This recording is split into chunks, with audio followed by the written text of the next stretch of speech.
Chapter 1: Difficult Childhood and Family Tragedy. You have to understand, from the very start, my life was steeped in tragedy, in loss. My father, Earl Little, was a man of principle, a man who didn't bow down to the system, to the white power that sought to keep black people down. He was a supporter of Marcus Garvey, one of the few who had the courage to stand up and speak truth to the powers that be. He wasn't afraid of them. But they were afraid of him.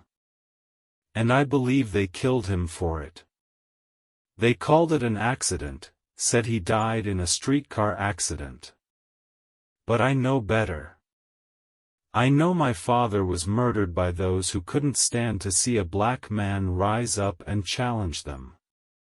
The Black Legion, the white supremacists who stalked our streets, they knew what his voice meant, and they knew what it meant to silence it. They silenced it in the most cowardly way, just as they always do. After my father's death, everything fell apart. My mother, Louise, she was left to fend for herself and for us, 6 children. A strong woman, but how strong can anyone be when the world is collapsing around them? She worked, she tried, but the weight of it all, the grief, the poverty, the hatred, tore her apart. She couldn't hold on. And eventually, she cracked. My mother suffered a mental breakdown, and they took her away. They institutionalized her. A mother, a woman broken by the system, by the world's cruelty, locked away like she didn't matter. And that's when we were torn apart. My siblings and I were sent into foster care. They split us up. And let me tell you, there's nothing more painful than being torn from the ones you love, from your family, when all you have left in this cold world is each other. I was just a boy, but I felt the pain like a knife in my heart. Every time I thought about my mother, every time I thought about my father's death, it felt like the world was just pressing in on me, trying to crush me, to break me into pieces. Foster care wasn't a refuge, it was another kind of prison. You're a child, you're scared, you're confused, and you have no idea where your family is, or if you'll ever see them again. You learn quick that the world doesn't care about your pain. The world doesn't care about black boys lost in the system. You learn that you're alone. That's how I grew up, alone, lost, angry. The world had already shown me how it would treat me, how it would treat my people. They took my father, they took my mother, they took my family. They wanted to break us. But what they didn't understand, what they couldn't understand, is that you can't break a people's spirit. You can try, but you can't break it. I was broken, yes, but I wasn't defeated. Not yet. The pain, the rage, the betrayal, it all fueled me. It made me who I became. A man who would never bow his head, who would never apologize for his existence, no matter how much they tried to destroy me. It made me a man who would fight back. And in the end, it made me a man who would stand up for the very thing they tried to destroy, my dignity, my family, my people. Chapter 2: Criminal Past and Imprisonment. I wasn't always the man you see today. In fact, I was a man lost, a man stumbling through life like a ghost. Back then, I was Malcolm Little, a name I hated, a name that was a constant reminder of the life I'd lived. The life I had to live. I wasn't born a criminal, but the streets, the system, the way the world treated me, what else was I supposed to do? It was survival, pure and simple. Boston, Harlem, those were the places where I learned how to hustle, how to take, how to fight for something when you have nothing. I dealt in drugs, ran with thieves, committed burglaries, anything to make $1, anything to prove I could survive in a world that had already written me off. I was lost in the world of crime, caught up in a web of things I never wanted to be part of, but there was no way out. Not for someone like me. Not when the world around you tells you that you're nothing but a criminal, nothing but a product of your environment.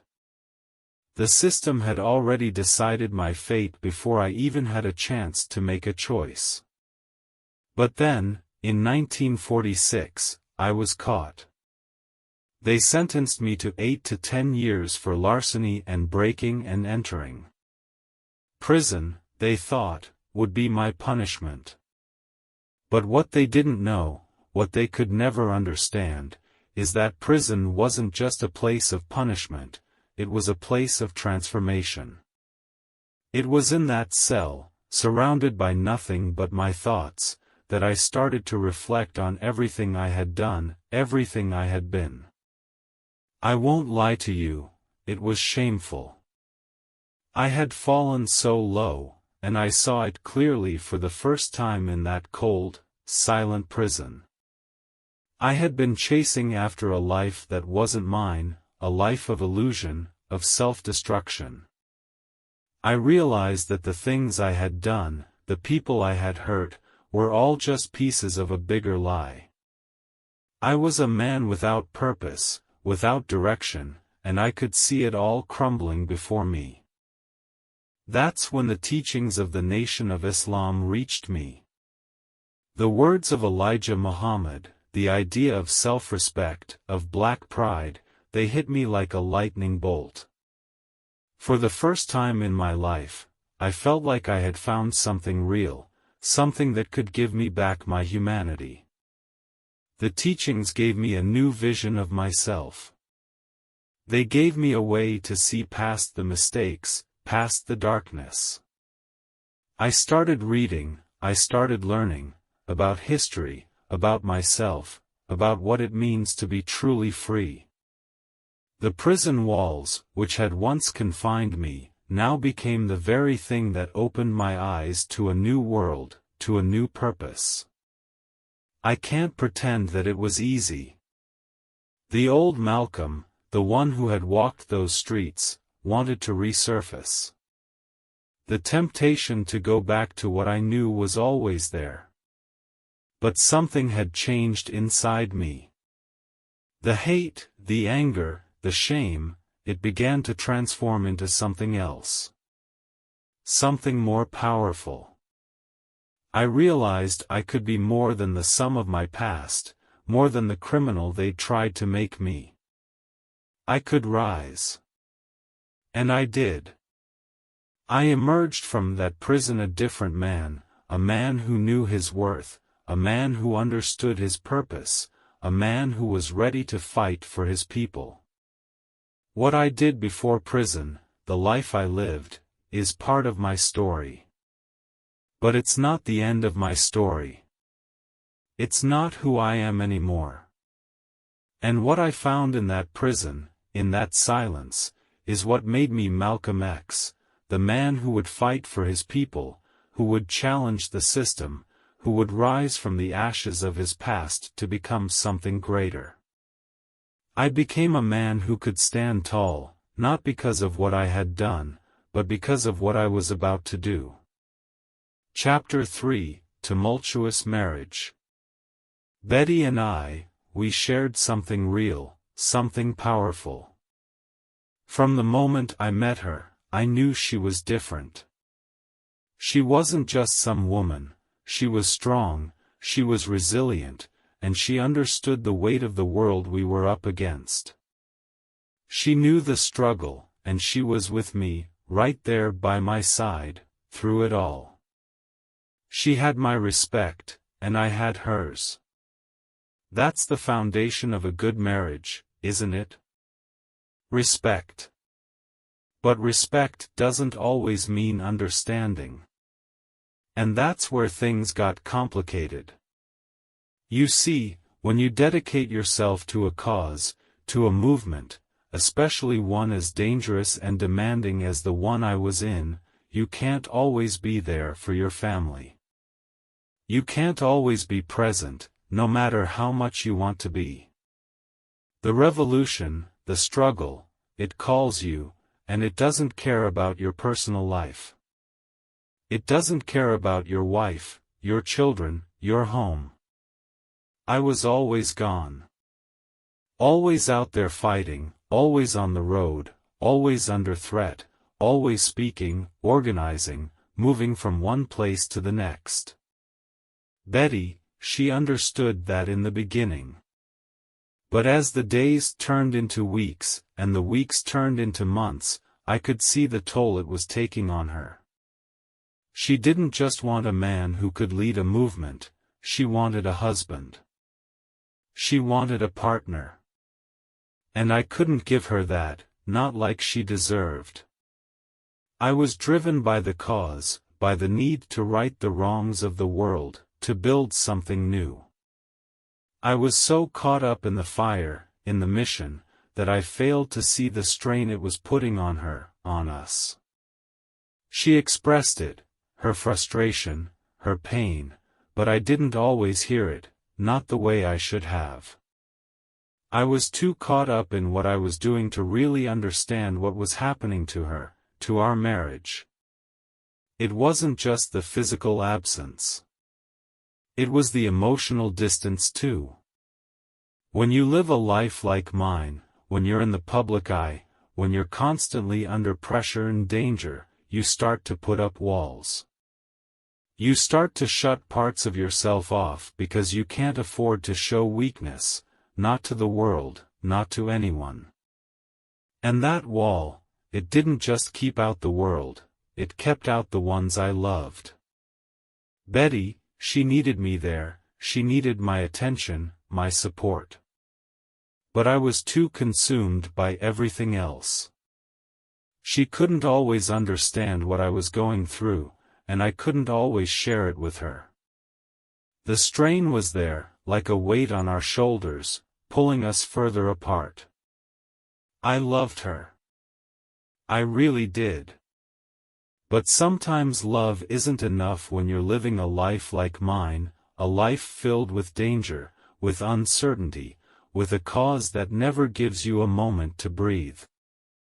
There were moments, too many moments, when I wasn't there, when she was alone, when she was struggling, and I wasn't there to hold her hand, to listen, to comfort her.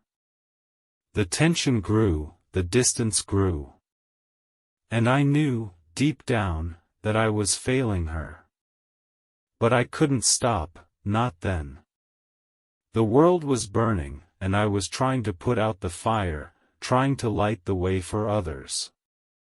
But in the process, I burned the things I loved most. I still regret it. I still carry that weight, the weight of knowing I wasn't the husband I should have been, the father I should have been. I was a man consumed by his mission, by his fight, and I let the most important parts of my life slip away. It wasn't her fault, and it wasn't the revolution's fault. It was mine. I should have been better. I should have done better by her. Chapter 4, Breaking with the Nation of Islam.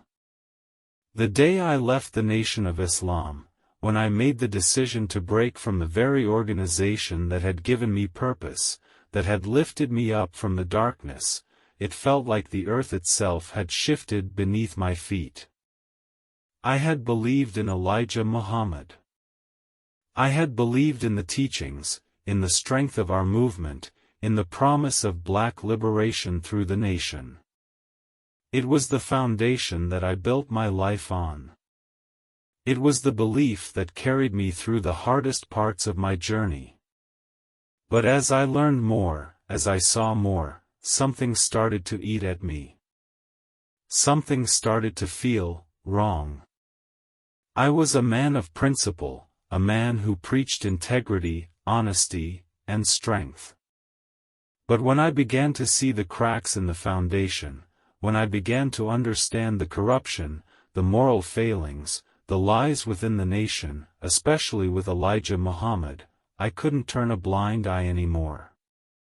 I couldn't pretend I didn't see what was happening. It wasn't just the personal betrayal. It was the way I had been deceived. The man I had looked up to, the man I had believed in, had failed me. He had failed us all. I won't go into the details, but the revelations, the things I discovered about his actions, it shattered everything I had stood for, everything I had fought for.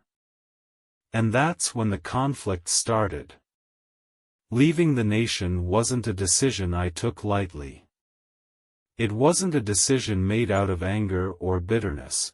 It was a decision made out of the realization that I could no longer follow someone who had betrayed the very principles we stood for.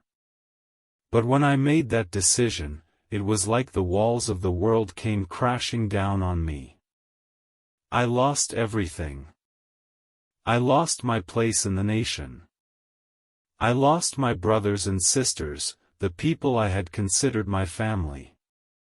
The same people I had fought alongside, who had once looked at me as a leader, now turned on me. The threats came fast and furious. I was branded a traitor, an enemy.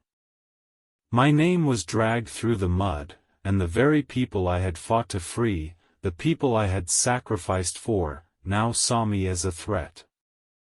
I had been part of something that had given me purpose, that had given me strength. And then, in an instant, it was all gone. I was no longer part of the movement. I was no longer part of the family. I was left out in the cold, exposed, vulnerable. The isolation, it cut deeper than anything I had ever felt before. I had been cast aside by the very people I had stood beside. But even as I was cast out, I couldn't turn back. I couldn't betray my own beliefs, my own integrity, for the sake of loyalty to a man who had failed me. The cost was high. The price was everything. And yet, I still believe I made the right choice. I had no illusions about the consequences. I knew that breaking from the nation meant I was walking a dangerous path. I knew the threats would come, and I knew they would be serious. But I also knew that I could never go back to the man I was before. I couldn't go back to a lie. And it was this break, this rupture in the fabric of my life, that ultimately led to my assassination. The forces I had fought against, the powers that feared what I represented, they saw me as a threat. I had seen too much. I had spoken too much. And I was no longer someone they could control. But even now, looking back on it, I don't regret it. It wasn't just about me. It was about the truth, about standing for what's right, even when the cost is your life. The world had shown me time and time again that betrayal is a part of the struggle, but so is resilience. You stand up, even when everything is against you. And that's what I did. That's what I will always do.